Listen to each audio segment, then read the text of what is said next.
children as the postman wheeled it in.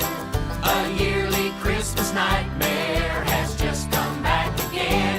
It was harder than the head of Uncle Bucky, heavy as a sermon of preacher Lucky, once enough to give the whole state of Kentucky a great big bellyache. It was denser than a drove of barnyard turkeys, tougher than a truckload of all beef jerky, drier than a drought in Albuquerque, Grandma's killer fruitcake.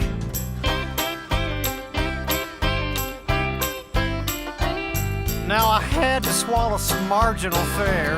At our family feast, I even downed Aunt Dolly's possum pie. just to keep the family peace, I winced at Wilma's gizzard mousse. but said it tasted fine, But that lethal weapon Grandma baked, is where I draw the line.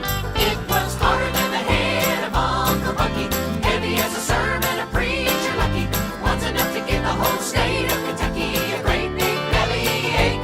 It was denser than a drove of barnyard turkeys, tougher than a truckload of all beef jerky, drier than a drought in Albuquerque, Grandma's killer fruitcake. It's early Christmas morning, the phone rings us awake.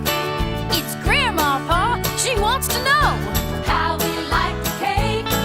well, Grandma, we couldn't. It was unbelievable, that's for sure. What's that you say? Oh no, Grandma, please, don't send us anymore. It was harder than the head of Uncle Bucky, heavy as a sermon of preacher Lucky, once enough to give the whole state of Kentucky a great big bellyache. It was denser than a drove of barnyard turkeys, tougher than a truckload of all beef jerky, drier than a drought in Albuquerque, Grandma's killer fruitcake. One more time. It was harder than the head of Uncle Bucky, heavy as a sermon of preacher Lucky, once enough to give the whole state